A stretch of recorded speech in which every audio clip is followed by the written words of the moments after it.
Vítajte na briefingu ministra školstva, vedy, výskumu a športu Slovenskej republiky Dušana Čapoloviča, ktorý dnes navštívil Dobšinu, kde slávnostne otváral nový školský rok.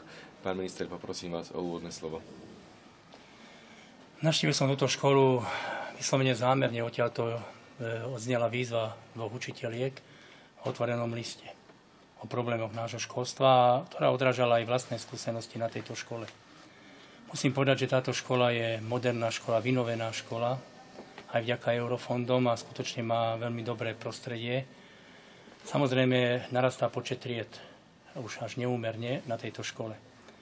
Ale to, čo je pre mňa po stretnutí s učiteľmi dôležité, aj spoznanie na tejto škole, aj s rozhovorom s pánom riaditeľom, že to, čo bolo opísané, alebo o čom sa píše v novinách, to je jedna vec, ale ono je to ďaleko horšie. Ďaleko horšie, ako sa v skutočnosti som sa ani domnieval, keď som sem prišiel. Musím povedať, že len vďaka obetavosti učiteľov, vďaka obetavosti vychovávateľov, aj by som povedal v úvozovkách, keď to nepatrí do ich profesie, starostlivosti o deti ako rodina náhrada, často to plnia títo učitelia na tejto škole, sa školské vzdelávanie na tejto škole pokračuje aj v tom integrovanom systéme, ktorý presadzujeme veľmi často v rámci európskych štruktúr. Musím znovu zopakovať, že odchádzam odtiaľto ešte s väčšou pokorou pred tým, čo tí ľudia robia za jeden rok, školský rok, čo ich zase čaká a za rok predchádzajúci, čo urobili.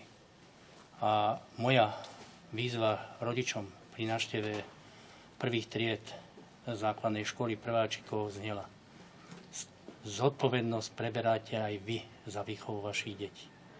Odkážte aj tým rodičom, ktorí neposlali deti do školy, že povinná školská dochádzka platí pre každého. A že budeme v budúcnosti musieť veľmi prísne a striktné opatrenia vyvozovať, vrátane toho, kto nenavštevuje školu a rodič porušuje týmto zákon, nedáva šancu svojmu dieťaťu, budú mu odobrané rodinné prídavky a budú aj ďalšie opatrenia, ktoré budú veľmi striktne dopadať predovšetkým na rodičov, lebo rodičia nesmú zabúdať na výchovu detí a na ich vzdelanie.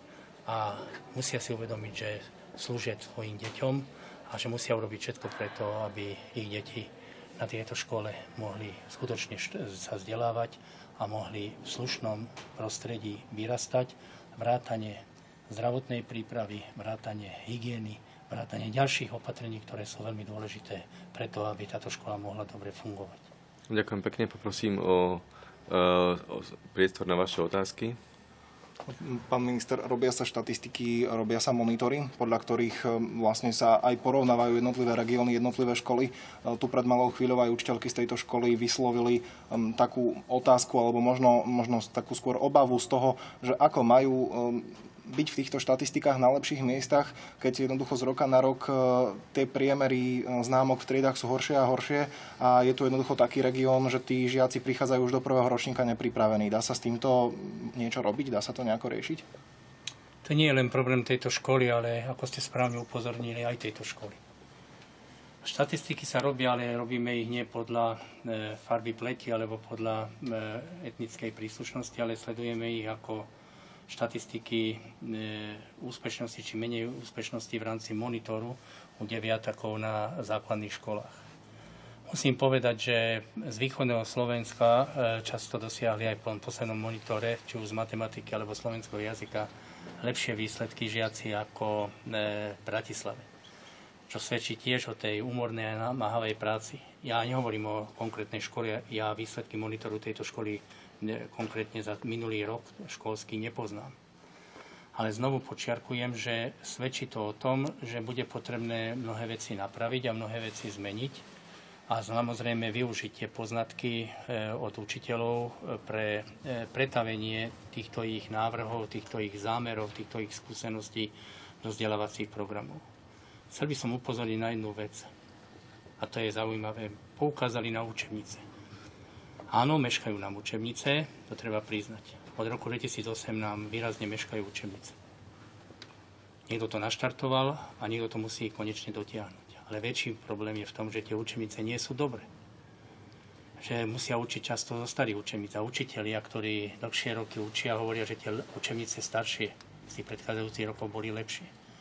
A preto bude potrebne vážne uvažovať aj o tom, v spolupráci so štátnym pedagogickým ústavom a jeho vedením, ako sa vrátiť niektorým učebniciam, ktoré boli napríklad z oblasti matematiky, fyziky a chémie dobre.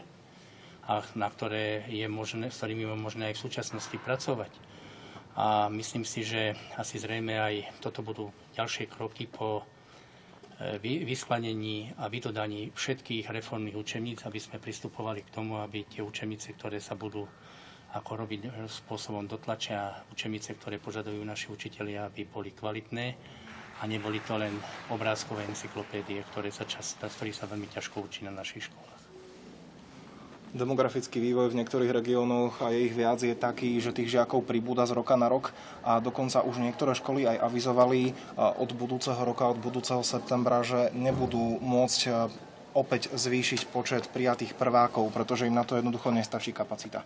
Ako sa vie školstvo vysporiadať s takýmto problémom? Toto je náročný problém a na východnom Slovensku špeciálne máme výraznú dvojsmenosť na niektorých školách už a dokonca nám hrozila až trojsmenosť. A toto samozrejme je vecou nielen problematikou rezortu školstva, ale riešenia v tej komplexnosti vlády Slovenskej republiky. Lebo to sú vážne výzvy a vážne problémy, ktoré treba urýchlene riešiť.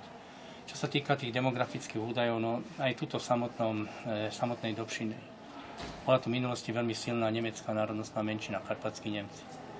Dnes by som odkázal ľudskoprávnym aktivistom, aby si všímali menšinu v tomto prostredí, ktorá je slovenská menšina. Slovenská menšina je tu teraz, tu rómska národnostná menšina neexistuje, to je rómska väčšina.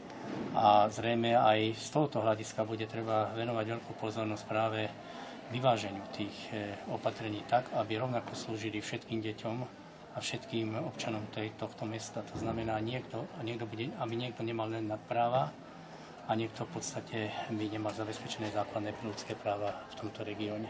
Aj o tom budem informovať ministra spravodlivosti, ministra zahraničných vecí a aj vládu Slovenskej republiky, že tento problém je veľmi vážny a osobitne sa obrátim aj na ministra vnútra, podpredsedu vlády, pána Roberta Kaliňaka, ktorý má teraz v kompetencii rómskú problematiku, aby sa tieto veci začali vážne riešiť. Ďakujem pekne, priestor pre ďalšie otázky.